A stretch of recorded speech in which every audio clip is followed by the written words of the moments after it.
অসমৰ মাননীয় মুখ্যমন্ত্ৰী ডক্টৰ হিমন্ত বিশ্ব শৰ্মা ডাঙৰীয়াক আমাৰ গাঁওখনলৈ স্বাগতম জনাইছো।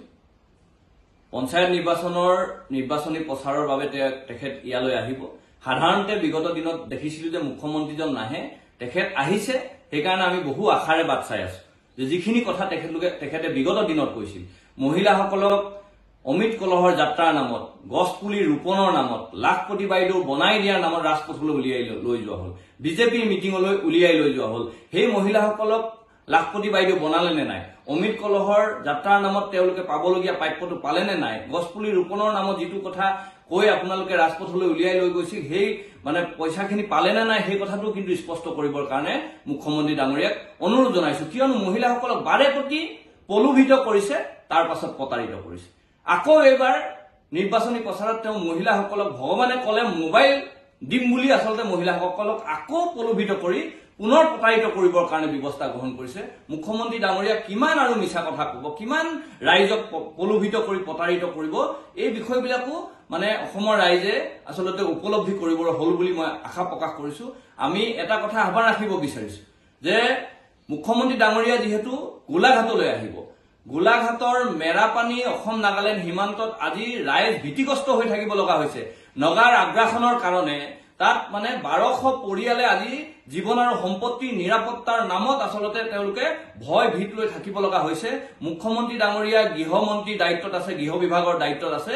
এই বিষয়টো লৈ তেখেতৰ প্ৰাথমিক দায়িত্বটো পালন কৰিবৰ কাৰণে যে নাগৰিকসকলক নিৰাপত্তা প্ৰদান কৰাটো, তেওঁ জীৱন আৰু সম্পত্তিৰ নিৰাপত্তা প্ৰদান কৰি নগাৰ আগ্ৰাসনৰ পৰা আচলতে অসমৰ ৰাইজক বচাবৰ কাৰণে আজিৰ দিনটোত কি ব্যৱস্থা গ্ৰহণ কৰিছে তাৰ কাৰণেও এটা ৰাইজক আশ্বাস প্ৰদান কৰিবৰ কাৰণে আমি বিশেষভাৱে আহ্বান জনাইছো।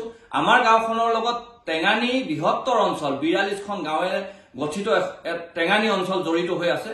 আমাৰ গাঁও আৰু টেঙানীৰ মাজেদি এটা ৰেল লাইন গৈছে।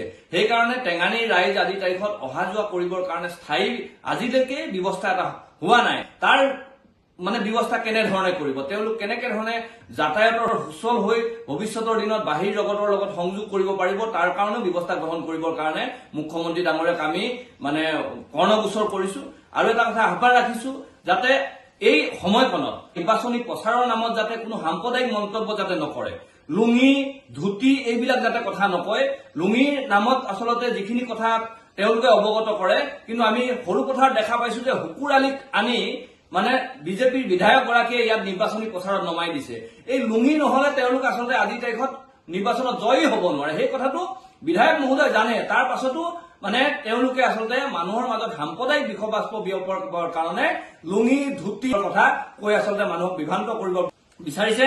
আমি এই বিষয়বিলাকৰ পৰা মুখ্যমন্ত্ৰী মহোদয় সন্মানীয় সেই চকীখনৰ মৰ্যাদা ৰাখি যাতে এই বিষয়বিলাক নকয়, তাৰ কাৰণে বিশেষভাৱে আহ্বান জনাইছো। পুনৰবাৰ আদৰণি জনাইছো যে আমাৰ ঠাইখনলৈ আহক, আমাৰ ঠাইখনৰ উন্নতিৰ কাৰণে আচলতে তেওঁ ব্যৱস্থা গ্ৰহণ কৰক। আমি বহু আশা লৈ আচলতে তেখেতক আদৰণি জনাইছো আৰু এই বিষয়বিলাকক লৈ আমি